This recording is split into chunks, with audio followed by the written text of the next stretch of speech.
रात की गहरी खामोशी में जब हर तरफ सुकून फैला होता है और दुनिया नींद की गोद में जा चुकी होती है, तब यहाँ शुरू होती है एक ऐसी सफ़र जो सिर्फ आपको चैन और सुकून भरी नींद की तरफ ले जाता है। ये सिर्फ कहानियाँ नहीं, ये वो अल्फाज हैं जो आपके दिमाग को धीरे धीरे हल्का करते हैं, आपकी थकान को मिटा देते हैं और आपको ले जाते हैं एक ऐसी दुनिया में जहाँ सिर्फ सुकून होता है, सिर्फ नींद होती है। तो अपनी आंखें बंद कीजिए। नमस्ते दोस्तों, मैं आपके लिए एक ऐसी कहानी लेकर आया हूँ जो आपको अंदर तक झकझोर देगी। असम की उस खौफनाक घटना से प्रेरित होकर मैंने एक नई कहानी बुनी है जिसमें दोस्ती है, जिद है और एक ऐसी गलती जिसकी कीमत कभी चुकाई नहीं जा सकती।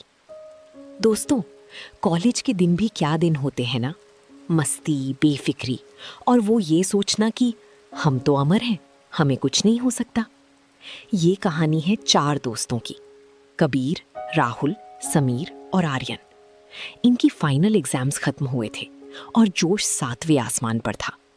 कबीर, जो हमेशा से थोड़ा एडवेंचर का शौकीन था, उसने एक प्लान बनाया। उसने कहा, यार, ये शहर की क्लब और पार्टीज तो बोरिंग है, क्यों ना मेरे पुश्तैनी गांव चलें, पहाड़ों के बीच सुकून मिलेगा। किसी को क्या पता था कि वो सुकून नहीं, मौत का सन्नाटा ढूंढने जा रहे हैं। आर्यन की पुरानी जीप में सामान लदा और निकल पड़े ये चारों। रात के करीब 2 बज रहे थे। सड़कों पर सन्नाटा ऐसा कि खुद की सांसें भी शोर कर रही थीं।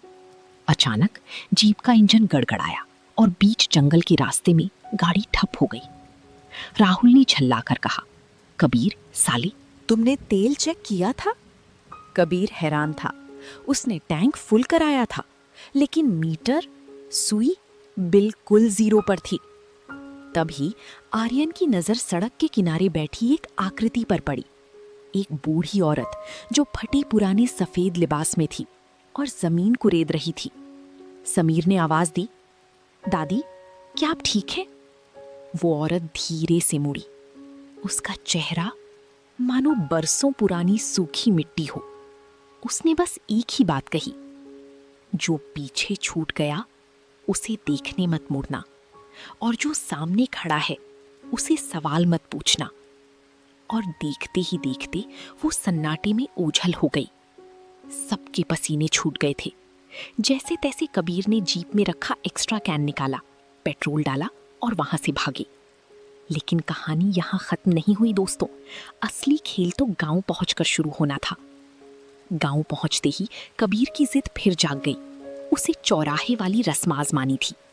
कहते हैं, अगर आधी रात को गांव के पुराने चौराहे पर जाकर अपनी आंखों पर पट्टी बांधकर एक पीतल की घंटी बजाई जाए तो कोई आता है। वो आपका भविष्य बता सकता है, आपकी एक मुराद पूरी कर सकता है। बाकी तीनों ने मना किया, भाई वो औरत की बात याद रख। पर कबीर कहाँ मानने वाला था। रात के 1:15 बजे वो चुपचाप घर से निकल गया। जब सुबह हुई तो कबीर का कमरा खाली था। समीर और राहुल बदहवास होकर उसी पुराने चौराहे की तरफ भागे। वहां का नजारा देखकर उनकी रूह कांप गई।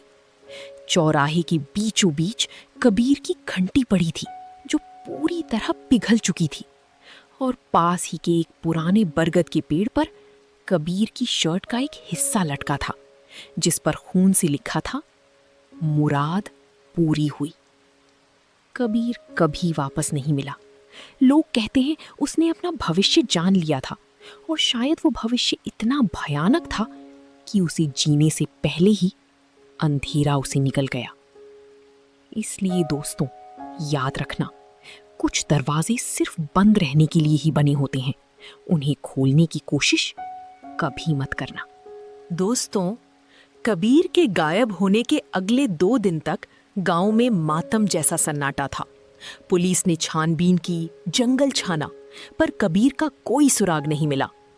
आर्यन, समीर और राहुल ने फैसला किया कि वो वापस शहर लौट जाएंगे, पर किस्मत को कुछ और ही मंजूर था। तीसरी रात जब वो सब निकलने की तैयारी कर रहे थे, समीर को अपने कमरे की खिड़की पर एक आवाज सुनाई दी, टिक टिक टिक, जैसे कोई नाखून से कांच खुराच रहा हो। समीर ने डरते डरते पर्दा हटाया और उसकी चीख निकलते निकलते रह गई। खिड़की के बाहर कबीर खड़ा था, पर वो कबीर नहीं लग रहा था। उसका चेहरा बिल्कुल सफेद था और उसकी आंखें मानो वहां सिर्फ 2 काले गड्ढे हों। कबीर ने धीरे से कहा, भाई, मेरा पीतल का छल्ला वहीं रह गया, उसे लेकर आओ, वरना वो मुझे जाने नहीं देंगे।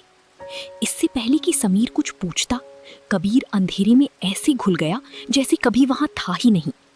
सुबह होते ही समीर ने ये बात बाकी दोस्तों को बताई। राहुल ने गुस्से में कहा, ये सब तेरा वहम है समीर, कबीर मर चुका है। पर आर्यन के मन में एक उम्मीद जाग गई। उसने कहा, अगर वो जिंदा है तो हमें उस चौराहे पर वापस जाना होगा। रात के फिर वही 12 बजने वाले थे। तीनों दोस्त उसी पुराने चौराहे पर पहुंचे। माहौल इतना भारी था जैसे हवा में कोई जहर घुला हो। वहां पहुंचते ही उन्होंने देखा वो पिघली हुई घंटी अब भी वही थी, पर उसके पास एक पुराना मिट्टी से सना हुआ पीतल का छल्ला पड़ा था। जैसे ही आर्यन ने वो छल्ला उठाया, पूरा जंगल रोने की आवाजों से गूंज उठा। वो बूढ़ी औरत जो पहले मिली थी, पेड़ के पीछे से निकली। इस बार वो हंस रही थी, एक ऐसी हंसी जो हड्डियों को चीर दे। उसने कहा, एक गया था, 3 और आए हैं। उसने अपनी मुराद मांगी थी और बदले में तुम तीनों की जिंदगी दे दी। तीनों दोस्तों के पैर जम गए। उन्होंने देखा कि उनके चारों तरफ वही छलाबा खड़े थे जिनके बारे में किस्सा सुनाया जाता था। उन सब के चेहरे बिल्कुल कबीर जैसे थे। कहते हैं उस रात के बाद वो तीनों दोस्त भी कभी शहर वापस नहीं लौटे। गांव वाले आज भी कहते हैं कि अगर आप उस रास्ते से रात को गुजरें तो आपको 4 दोस्तों की आवाजें सुनाई देंगी जो आपसे लिफ्ट मांगेंगे। पर याद रखना दोस्तों, गाड़ी रोकने की गलती मत करना, क्योंकि वो अब दोस्त नहीं, उस अंधेरे का हिस्सा बन चुके हैं। सही कहते हैं बुजुर्ग, हर राज को राज ही रहने देना चाहिए। दोस्तों, गांव वालों की नजरों में वो चारों दोस्त मर चुके थे, लेकिन सच्चाई मौत से भी ज्यादा भयानक थी। आर्यन, समीर और राहुल मरे नहीं थे, वो कैद थे, एक ऐसी जगह जिसे अक्स की दुनिया कहा जाता है। वहां न धूप थी न रोशनी, बस एक धुंधला सा सन्नाटा। उन्होंने देखा कि कबीर वहां बैठा रो रहा था। उसने रोते हुए कहा, मैंने गलती कर दी, मैंने सिर्फ ये पूछा था कि मेरी माँ की तबीयत कब ठीक होगी। उस छलावे ने कहा, तेरी माँ ठीक हो जाएगी अगर तू हमें 3 नए जिस्म दिला दे। समीर को समझ आ गया, कबीर ने उन्हें धोखा नहीं दिया था, बल्कि उस शक्ति ने कबीर की ममता का फायदा उठाया था। तभी वो बूढ़ी औरत फिर से प्रकट हुई, पर इस बार उसका जिस्म पिघल रहा था। वो कोई औरत नहीं, बल्कि सदियों पुराना एक भटकता हुआ छलावा था। उसने दहाड़ कर कहा, अब बहुत देर हो चुकी है, तुम तीनों के जिस्म अब मेरे हैं। लेकिन आर्यन को अपने दादाजी की एक बात याद आई। उन्होंने कहा था कि छलावा सिर्फ नजर का धोखा होता है, अगर तुम अपनी आंखें बंद कर लो तो उसकी शक्ति खत्म हो जाती है। आर्यन ने चिल्लाकर कहा, सब अपनी आंखें बंद करो, कुछ भी हो जाए देखना मत। चारों दोस्तों ने एक दूसरे का हाथ पकड़ा और आंखें मूंद ली। उन्हें महसूस हो रहा था कि कोई उनके कानों में चीख रहा है, कोई उनका गला घोटने की कोशिश कर रहा है। उन्हें कबीर की माँ की आवाज सुनाई दी, बेटा आंखें खोलो, देखो मैं ठीक हो गई हूं। पर आर्यन ने हिम्मत नहीं हारी। उसने कहा, ये सब झूठ है, भगवान का नाम लो और बस भागते रहो। वो अंधाधुंध दौड़ने लगे। तभी उनके पैरों के नीचे की जमीन हिलने लगी। एक बड़ा धमाका हुआ और उन्हें ऐसा लगा जैसे वो किसी गहरी खाई में गिर रही हैं। जब उनकी आंखें खुली, सुबह की पहली किरण उनके चेहरे पर पड़ रही थी। वो उसी पुराने चौराहे पर पड़े थे। वो बरगद का पेड़ सूख चुका था और वो पीतल का छल्ला मिट्टी में मिलकर राख बन गया था। चारों दोस्त जिंदा थे। कबीर ने रोते हुए सबसे माफी मांगी। वो तुरंत गाड़ी में बैठे और बिना पीछे मुड़े वहां से निकल गए। शहर पहुंचकर उन्हें पता चला कि कबीर की मां बिल्कुल ठीक हो गई थी। लेकिन कबीर ने एक चीज महसूस की। उस दिन के बाद से उसे आईने में मिरर में अपना अक्स कभी दिखाई नहीं दिया। कहते हैं दोस्तों, जब आप शैतान से सौदा करते हैं तो वो कुछ ना कुछ तो छीन ही लेता है।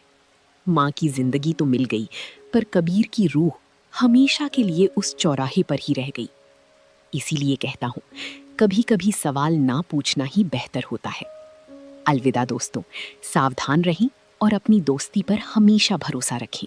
और इसी के साथ आज की कहानी यहीं पर खत्म होती है। अब वक्त है धीरे धीरे आंखों को बंद करने का और खुद को सपनों की दुनिया में छोड़ देने का। उम्मीद है इस कहानी ने आपके मन को शांत किया होगा और आपको एक गहरी, सुकून भरी नींद की तरफ ले गया होगा।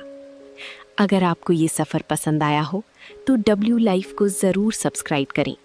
यहाँ हर रात आपके लिए एक नई कहानी और एक नया सुकून लेकर आती है। अब आप बस गहरी सांस लीजिए और धीरे धीरे नींद में चले जाइए। शुभ रात्रि और मीठी सपनों भरी नींद।